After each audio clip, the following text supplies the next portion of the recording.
Okay, I decided to make my own video this time. I searched and searched the web and could not find a video on how to take apart this all-in-one to change the hard drive or do anything to get inside of it.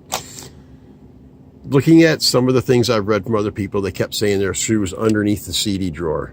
So what I found you had to do is you have to take the cover off the CD-ROM to get to it.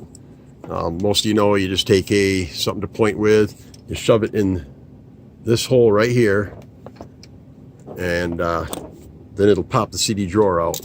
Once you get the drawer out, then you have to work this off. Now this is not fun. It's got a clip up on the top and a clip on the bottom.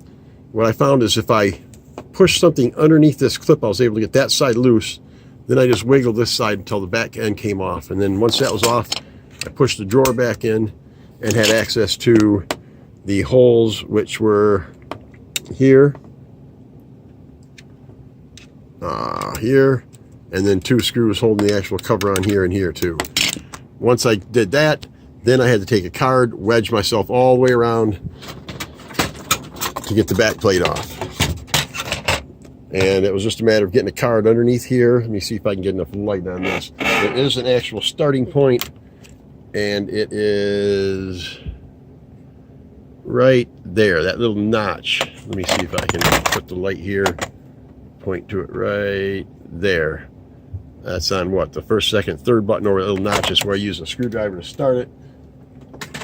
Then took the credit card all the way around to lift it up.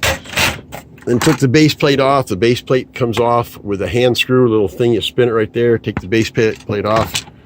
That gives the opportunity to pull the back cover off. And then the hard drive's here.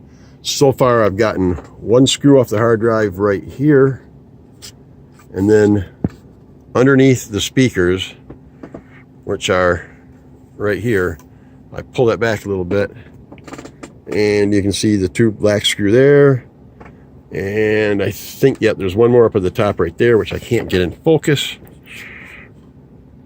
And I can't get out of my own shadow. Anyways, I've gotten to the hard drive. So as most of them say, most of them show screws in all four corners, here and there. This cover does not have the screws. It's all snap apart except for those four screws. Let me see. Yeah, 4 screws. 2 big flat ones here and here, and then 2 small ones right here and right there. Once you get those 4 screws out, then the cover snaps right off. I'd make a more detailed video, but this just ain't what I want to do. I'd rather just do the computer repairs. But not being out there, I thought I better add this in there because everybody's wondering, how do you get that cover off?